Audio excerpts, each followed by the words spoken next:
ओम श्री गणेशाय नमः। नमस्कार बंधुगण, आपण मानंकु समस्तंकु आपणक निजस्व चैनल ज्योतिष दर्पण को मु हार्दिक स्वागत करुछि।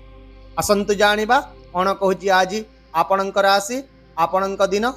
तेबे चलंतु सबुदिन परि भिडियोटी को आरंभ करिबा एक सुंदर सुविचार सहित। बंधुगण, जीवन में सबुठारु कठिन युद्ध बाहर दुनिया सहित नुहे बरं निज मन सहित होइथाय। दुनिया प्रतिदिन किछि ना किछि तो निश्चय कहिताए, किंतु प्रकृत परीक्षा सेते बेले हुए जेते बेले मन क्लांत हो जाए एवं तथापि हसी हसी आगकु बढ़िबाकु पड़िथाए। तेणु जो व्यक्ति निज भितरर द्वंद्व गुड़ी को समाधान करने शिखी जाए थाए से केबे कोनोसी परिस्थिति द्वारा परास्त हुए नाही। तेबे आसंतु जानिबा आजिर पंचांग। आज हेउची 5 फेब्रुआरी 2026 गुरुवार, फाल्गुन मास कृष्ण पक्ष चतुर्थी तिथि, उत्तरा फाल्गुनी नक्षत्र। आज राहु काल सकाळ 8:35 रु 9:18 पर्यंत रहिबो। तेणु एही समय मध्य आपण कोनोसी शुभ बा नूतन काम आरंभ करंतु नाही। सही परि आज अमृत मुहूर्त अर्थात दिनर सबुठारु शुभ समय दिबा 11:30 रु अपराह्न 1:40 पर्यंत रहिबो, जहाँकि समस्त काम पाई एक भल एवं शुभ समय हेबो। चंद्र आज कन्या राशि रे एवं सूर्य मकर राशि रे गोचर करिवे। चलंतु एबे कुंभ राशि आज दैनिक राशिफल विषय रे विस्तृत भाव में आलोचना करिबा। आज दिनटी आपणक पई बहुत सकारात्मक एवं फलप्रद फलाफल आनिदेव। आपण निजर बुद्धि एवं ज्ञान द्वारा आज अनेक जटिल समस्या गुड़िकर समाधान करिबारे सफल हेबे। सारा दिन आपण आत्मविश्वासी एवं खुशी मध्य रहिबे। सफलतार प्रबल संभावना देखा जाउछि एवं खुशी एवं समृद्धि वृद्धि पाइबे। दीर्घ समय धरी जो योजना एवं कार्य गुड़िक विषय आप चिंता करुथिले से गुड़ी को आज कार्यकारी करबा पई एक उत्तम समय हेबो, किंतु आपनकु एही कार्य गुड़िक उपरे निजर संपूर्ण ध्यान को केंद्रित करबा को पड़िबो। जदिओ आपण आज बहुत व्यस्त रही पारंती, तथापि मध्य फलाफल गुड़िक आपनकु शीघ्र मिलिबो एवं सफलता पई आपनकर इच्छा आहुरी दृढ़ हेबो। एहा छडा आपण आज किछि प्रभावशाली लोकंक सहित संपर्क स्थापन करिवे, जो माने भविष्य रे आपनकु लाभ देवार संभावना रही। आपनकर कठिन परिश्रम एवं दक्षता सहित आज आपनकर काम समय एवं सठिक भाव में समाप्त हेबो। जो माने दीर्घ समय धरी शुभ खबर पई अपेक्षा करिसंती समाने मध्य आज किछि शुभ खबर पाई पारंती। एबे आसंतु जानिबा आपनक पई आज दिनटी चाकरी, कैरियर, व्यवसाय एवं शिक्षा दृष्टिरो किपरि रहिबो। तेबे आज आपणकर विचार अन्य मानंको आश्चर्यचकित करिवो। बुध एवं राहुंकर संयोग आज आपणको मानसिक भाव में तीक्ष्ण एवं सतर्क करिवो, किंतु आपणको निज कथा को नियंत्रण करबा को पड़िबो, नचेत किछि कठोर शब्द आपणकर समस्त कार्य गुडी को नष्ट मध्य करि देई पारे। विशेष भाव में कर्म क्षेत्र में आज आपण टिके जितपुर हेबे एवं अन्य मानंकर परामर्श को मध्य संपूर्ण भाव में प्रत्याख्यान करिवे। तेणु आपण आज खोला मन रे सब किछि सुनिबा को चेष्टा करंतु। किंतु चाकरी करुवा लोकंक पई दिनटी विशेष भाव में अनुकूल रहिबो। आपणकर उपरिस्थ अधिकारी माने आपणक काम रे बहुत खुशी हेबे एवं आपणकर प्रयास गुडी को प्रशंसा मध्य करिवे। नूतन चाकरी पाइबार आशा रे थिबा लोकंक पई मध्य आज एक चाकरी पाइबार संभावना रहिछि। सही परि व्यवसाय एवं वाणिज्य सहित जड़ित व्यक्ति माने आज भल लाभ पाइबार संभावना अछि। किछि नूतन योजना रे काम आरंभ हेबो एवं एक नूतन प्रकल्पर दिग मध्य आज निर्णय हेबो। जदि आपण आज निजर अभिज्ञता को बुद्धिमान भाव में व्यवहार करिवे, तेबे आपण निश्चित भाव में कार्य क्षेत्र में सफलता हासिल करि पारिबे। आउ मध्य आज छात्र छात्री मानकर मनोबल दृढ़ रहिबो एवं समानकर शैक्षिक प्रयास सकारात्मक फलाफल देबो। एहा सहित आज सेमाने जे कोनोसी परीक्षा किंबा प्रतियोगिता रे सफलता पाइबार सूचना रहिछि। तेबे आसंतु आपणक आर्थिक स्थिति विषय रे आलोचना करिबा।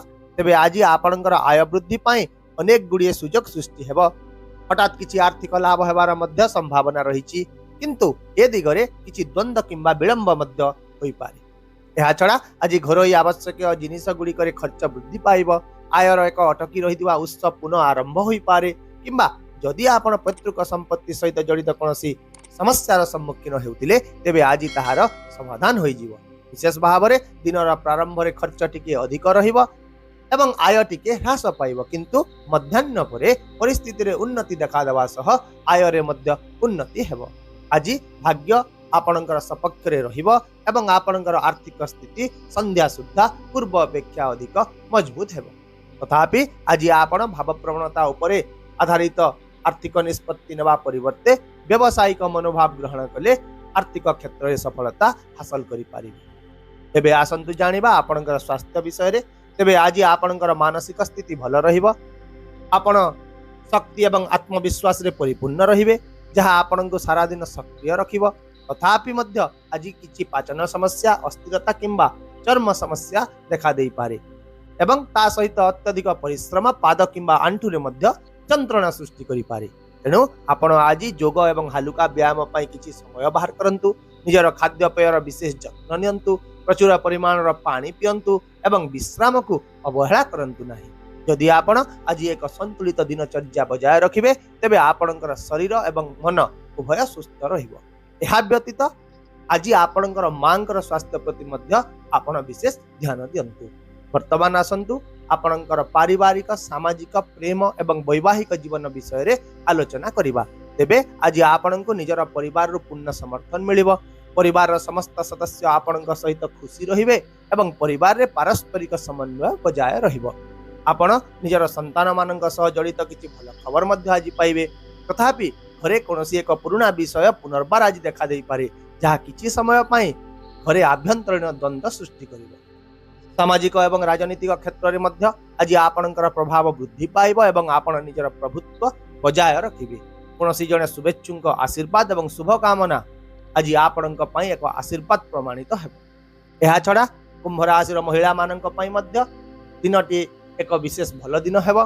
सेमाने आज एक उन्नत आर्थिक स्थिति, वृद्धि, आत्मविश्वास एवं उन्नत व्यक्तित्व अनुभव करिवे। सेहिपरि आज आपणक प्रेम संपर्क रे विश्वास रहिबो एवं संपर्क रे जदि भय किंबा संदेह रहिछि तेबे ताहा आज अनेकांश रे दूर होई जिवो। एहा छडा जदि आपण विवाहित अटंती तेबे आज आपणक विवाहित जीवन खुशी रे परिपूर्ण रहिबो। आपणक निज जीवन साथी ठारू पूर्ण समर्थन मिलिबो एवं आपण दुई स्वामी स्त्री मध्य रे संपर्क मध्य मजबूत हेबो। तथापि मध्य आपण आज निज जीवन साथी कथा को ध्यान सहकारे सुनंतु एवं तांको बुझिबा को चेष्टा करंतु। तेबे आसंतु आजिर किछि सतर्कता विषय रे आलोचना करिबा। तेबे आज आपण निजर वाणी एवं क्रोध को नियंत्रण रे रखंतु। कोनोसी प्रकारर अनैतिक कार्यकलाप रे लिप्त हुंतु नाही एवं अपरिचित व्यक्ति उपरे विश्वास करिबा ठारू मध्य दूरे रहंतु। कोनोसी बड़ निष्पत्ति तरबर भाव रे नियंतु नाही एवं अन्य मानकर परामर्श को मध्य आज अणदेखा करंतु नाही। ताहेले आपणक पई आजिर विशेष प्रतिकार हेउची आज आपण सकाळु स्नान करी भगवान विष्णु एवं बृहस्पति को पूजा करंतु। ता सहित धूप एवं दीप जाली विष्णु सहस्र नाम पाठ करंतु।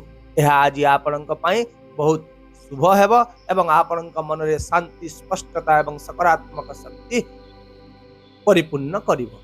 आशा करूची भिडियोटी को आपण सकारात्मक चिंताधारा सहित ग्रहण करिवे एवं आपणकर दिन को आहुरी सुंदर करिवे। यदि आपणको आमर एई भिडियोटी पसंद आसिला तेबे दया करी भिडियोटी को हाइप करंतु, शेयर करंतु एवं आपणकर मूल्यवान मतामत कमेंट बॉक्स रे निश्चित भाव रे जणांतु। ता सहित हम चैनल को सब्सक्राइब करबा को मध्य भूलंतु नाही, कारण प्रत्येक दिन आमे आपणक पई आनी थाउ सठिक, सहज एवं निर्भर योग्य राशिफल। तेबे आसंता काली पुणी देखा हेबा आउ एक नूतन राशिफल भिडियो सहित। से पर्यंत विदाय दियंतु। नमस्कार। जय जगन्नाथ।